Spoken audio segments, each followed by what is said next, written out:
And were some of those people that you drew in the painting friends then, and are you still friends with any of those people today? No, they're dead. Most of them. Jack Cassidy's not dead. Oddly enough, our group stayed alive, and I'm not even sure why. One guy died, but he was the oldest of us. He died a couple of years ago. Spencer Dryden, our drummer, who is on the end there. But no, most of them are dead. Janice Garcia, Hendricks, Brian Jones, Ben Funk Torres is still alive. Who else is up there? Oh, Daltrey, Townsend. Daltrey, they're still alive. Yeah. Crosby's still alive. Yeah, Crosby, yeah. I don't know well. I've met all of them, but I don't know well a lot of famous rock and roll musicians because you're always on the road. Yeah, but you're always coming and going. The only one I know well is David Crosby. You seem to you draw a lot of Jerry Garcia. I've seen other. Yeah, and I knew Jerry. The San Francisco bands, because for a couple of years there we weren't famous, so we all hung out together.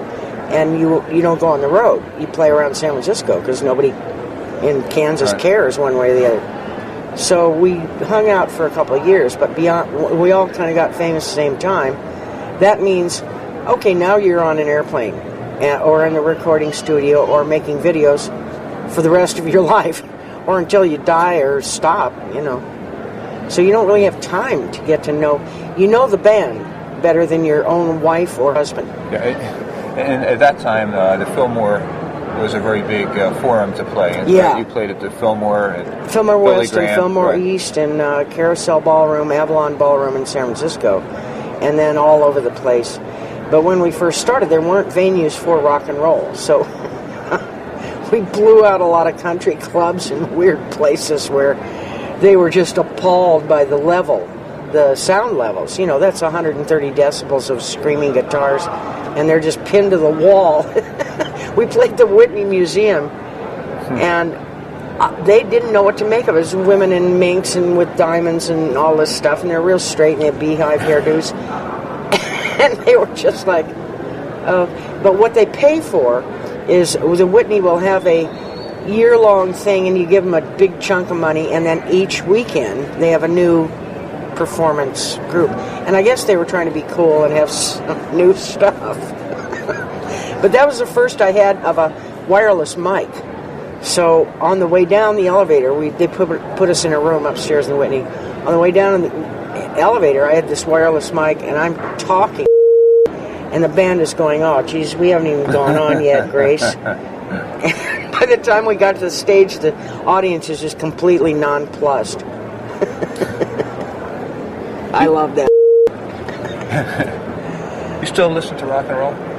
Yeah, my favorite I got on the deck now is a group called Del Castillo out of Austin, Texas. And they're just amazing.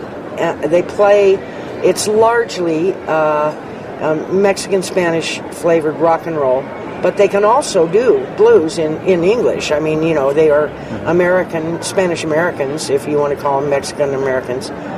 But boy, are they good. The harmonies are good. The guitar playing's outstanding. I mean, they're just amazing. So those are my latest favorites. You still have singing around your house? Yeah, I sing, not a lot, but since I've always done that, and my family always did it, I sing. And I'll sing along with people. I'll be watching MTV or VH1 or something, or the old thing. There's a 833 on my television. I don't know what it is on yours, but 833 is classic rock. Right. So I pretty much know every song that comes up on there. And let's talk about the painting behind me. Oh, yeah. It's kind of that's the White Rabbit, and he. Did I do the time right there? Because it should be backwards. Yeah. His clock was backwards in the book. Right. Now, I can't remember why, but I rather liked that. So he was always saying, "I'm late. Come on, hurry up." And I think he represents Alice's curiosity, because he's always slightly ahead of her, and no matter where she goes, she follows him, because she's got balls, or whatever the female equivalent is. And she, all by herself, and she follows him through this nut job political, goofy stuff with the Red Queen, where Lewis Carroll's making fun of the monarchy, which is good. So it's good to, have Mad Magazine, regardless of who it's coming from.